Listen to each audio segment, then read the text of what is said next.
Good evening, everybody.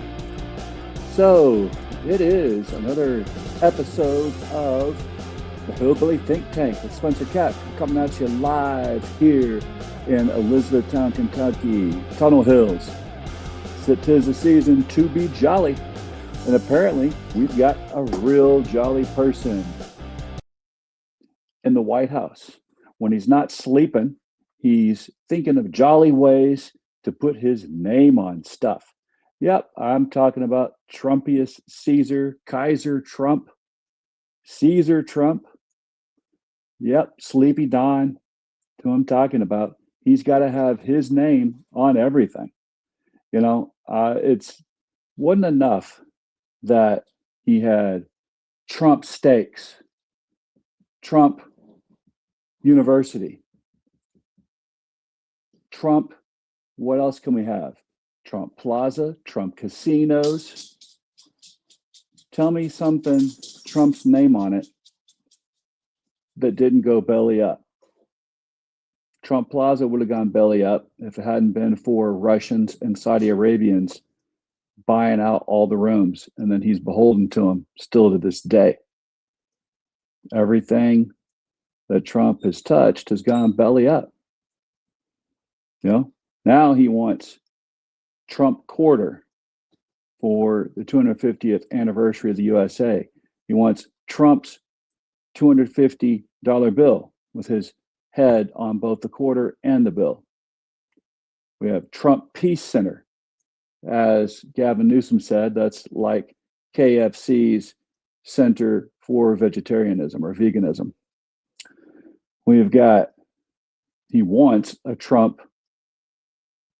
Well, he already got a Trump Plaza, but he wants a Trump airport. He's got the Trump Kennedy Center, even though it takes an act of Congress to rename it. He appointed board of directors who he said renamed it. They don't have the power to, but hey, that's what you do when you're Caesar. Now, just announced today, he wants Trump battleships. If you remember back when Keg's Breath brought all of the military generals to Quantico, Virginia to have the huge meeting so he could berate them about shaving standards, grooming standards, fitness standards, tell everyone that we're going to go back to hazing, hands-on training of soldiers. Yeah, that guy. Well, during that same speech, Trump talked about how ships just didn't look aesthetically pleasing to him and how he had personally stopped the production of one frigate because it wasn't aesthetically pleasing enough to him. Doesn't like the designs that are used currently because these designs are designed to not show up on the radar. He doesn't like that. So he wants his imprint on ships. So he literally announced a Trump battleship. Now, we haven't had battleships actively in the Navy since the 90s. And after World War II, they were actually obsolete. They have been retrofitted with some munitions, such as missiles, up in the 80s, and we use them in the 90s, but they were obsolete. But a man who wants to take us back to an obsolete past thinks that those floating targets are going to be the fastest, the biggest, the everything else Donnie likes to use, big, fast, mean, you name it. That's what he says his ships are going to be. Well, has no one read anything that we had on a reading list in high school? Did no one ever read Julius Caesar and take it seriously? Maybe you didn't have a good teacher to teach you the meaning of that, right? What happens when you get a so-called populist leader that's actually a dictator masquerading as a populist? what happens when they cross the Rubicon and you can't go back? You know, the Romans had plenty of rights, but no freedom. They had no way to actually self-govern. The Senate was a joke after he crossed the Rubicon. He was the dictator. All hail Caesar. You know, he would like us to hail him. He really, really is self-infatuated. Never have we had a president demand their name on so many things as this president does, as if he's running his business. And we know what he does when he runs his business. He runs them into ground. There are no more Trump steaks. There are no more Trump universities. That university was sued for not actually giving anyone a real education. And those people who sued won. Trump casinos in Atlantic City. Not only did they go bankrupt, they bankrupted Atlantic City. And yet, everything that he has his name on fails unless someone comes to bail him out, as the Russians and the Saudis did in his Trump plazas, in his Trump towers. You know, go down to Mar-a-Lago. What are you going to find? Plenty of pregnant Russian women filling up his rooms so they get birthright citizenship. Look it up. It's a fact. There have been many reputable news sources print stories and do documentaries about this. Russian oligarchs send their wives there to have their babies so they have dual US Russian citizenship. And that puts a lot of money in Mar-a-Lago and in his New York hotels, buildings, towers. Everything else, belly up. Who really bought his $250 sneakers besides members of the cult? Who really thought that Trump steaks were going to be quality products and has their freezer full of them? That went belly up. There should be an awakening. We should see what's happening. Again, we've got two companies here in Elizabethtown. They're going belly up. The company that makes brakes, and more importantly, Blue Oval SK is going to lay off 1,600 employees come February, all because that big, ugly bill took away all the incentives for the EVs. You know, then we have hemp farmers that are now sitting with product in their barns that's not going to be able to be used come the end of this year due to provisions that Mitch McConnell, Moscow Mitch, decided to dump in there as his last minute money grabbing scheme, because there's a PAC that paid him to jettison the hemp industry, because the hemp products, all these clothing, ropes, and CBD and THC products, meaning seltzer drinks and gummies, you know, they're hurting two markets that are hurting because of the tariffs. One of those markets is my other favorite Kentucky market, bourbon, brown liquor. We know that that market has been destroyed, that the Canadians are no longer buying our bourbon. They were our largest export country. And the tariff war now has them not buying Kentucky bourbon. Jim Beam shuttering their production for this year because they got too many barrels sitting, not being sold in their warehouses or in their rick houses. So what are we going to do? Are we going to keep on voting for more and more people with R by their name just because we've been buying a lie for so long and drinking the Kool-Aid now for so long? Or can we step back and say, okay, guys, I recognize this. This is a cult. I'm not drinking that Kool-Aid. I'm not going down. Right? Step back. Turn course. Let's get back to the country that awarded people for producing quality products and quality American work. We can do it. We were doing it. There was a boom of people buying bourbon around the world. There was a boom for EVs when I bought mine in 2022. It was so hard to get one because they were being scooped up quicker than anything. People were using those EV incentives, employing Americans to build their vehicles, to build their batteries for those vehicles.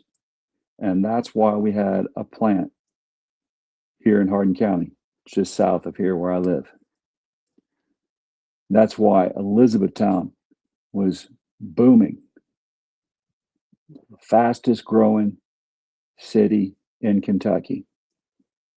But now, policies enacted by people with R's by their name have destroyed something good for this county. And all these businesses that sprung up expecting to be able to cater to folks with good paychecks coming from these factories here, what are they going to do? What are we going to do when this economy slows down? I don't want it to slow down. I want to see us vote for people who care about working class folks, not just the trust fund babies. You know, the trust fund babies, they're going to take care of their own no matter what. But we got to make sure that real working class folks are taken care of. We can't buy the lie anymore. So, you know, for us to have a real Merry Christmas, we all got to be merry together. It can't just be the people at the top. It can't just be them sitting there with good presents under the tree for their kids. You know, we need an economy that works for everyone. And obviously, it's got to be obvious by now, we can't do that by voting for folks just because they have an R by their name. That doesn't automatically make them folks who care about those who roll up their sleeves for a living. It's obvious they don't. They care about tax breaks for the rich at the expense of our schools, our roads, our water supplies, our infrastructure. Everything we need to be able to live a good life. You know, maybe they don't care if potholes blow holes in their tires because their limousine driver can always go put another one on for them.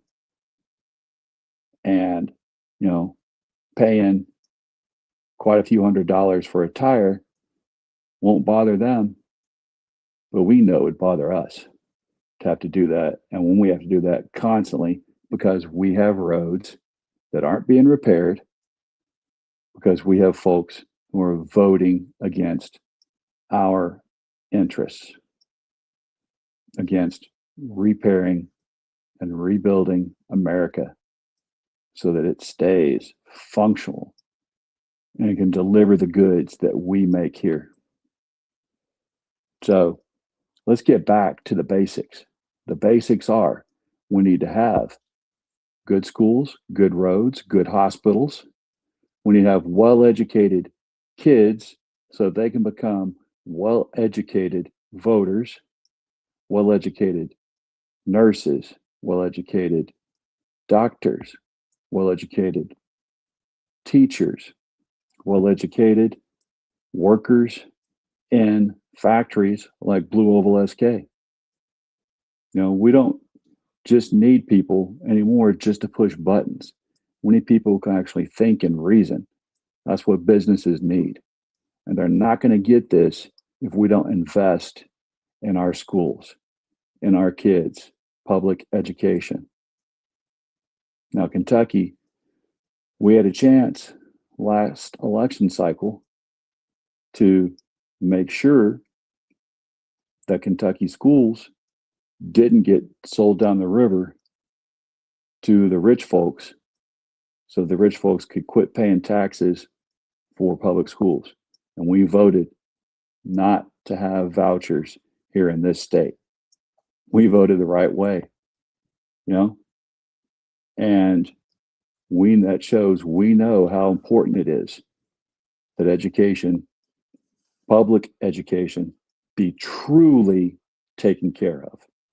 That our kids need a good education to be productive, responsible citizens as adults. We know that. But you've got to put people in office now when it's not something that's on a ballot for us to individually vote on, but when it's voted on in Frankfurt, when it's voted on in DC, when it's voted on in city council, when it's voted on in the magistrate's office and meetings, we need to make sure that we put folks in there who are going to vote for our interests, not for the interests of 1% of America, those people with the trust funds. We can do it.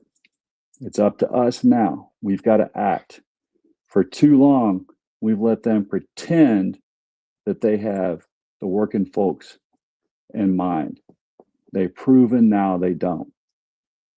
We see that our healthcare premiums are going up after December 31st. We know that. We know that rural hospitals in so many counties in the state are going to be shut down. The only ones that'll be left will be ones in places like Lexington, Louisville, the bigger cities. We don't need everyone to have to travel to Lexington, Louisville, Nashville to get their medical care. We want them to be able to do it in their own hometown, get quickly healed, and get back to being a productive worker. So, all right, I got Steve here asking a question. It says, hello from America. I don't have PayPal. Do you have a question about the USA? The A in USA stands for America. Anything you would like to tell us viewers? I'm not sure what PayPal has to do with it, but, and Steve, not quite sure where you are. Yeah, I'd like to tell the viewers that, we're about three things here in America, in Kentucky, especially life, liberty, and the pursuit of happiness. And here in Kentucky, we understand that united we stand, divided we fall. That means we are our brother's keeper, our sister's keeper, and we love our neighbors as ourselves. That's how we stay united and keep from falling. So y'all, hopefully we can have a very Merry Christmas, and we can plan that in this coming year, we're going to make a change. We're going to start a new year with new determination to take back this nation for folks who work and folks who believe in individual liberties, who believe in that First Amendment, that Second Amendment, those all the amendments we have, especially those first 1 through 14, that give us our rights as U.S. citizens, our inalienable rights, our Bill of Rights. All right, we know 1 through 10 is a Bill of Rights, but the ones that came after the Civil War that made sure we included all America, to me, that's the full Bill of Rights. And that's what we're going to make sure we get back to. We've been neglecting, especially that first one, right? That right to free speech, the right to redress our grievances in peaceful assemblies, and to let those in power know we are not going to take anymore. We're not going to take their corporate greed. They're selling out to PACs that have nothing to do with us. All right? No, we're not going to do it anymore. We're going to make sure that we get back to where the press is actually free and not giving us drivel paid for by big corporate conglomerates. But we're getting facts, not lies. And we're going to get back to where when we talk about freedom of religion, we're talking about freedom for everybody to worship or not worship as they see fit. That division between the church and the state, religion and the state, religion and government. All right? So, all right, y'all. Love your neighbor as yourself. We are a brother's keeper. We're a sister's keeper. God bless your corazón. Feliz Navidad. Merry Christmas.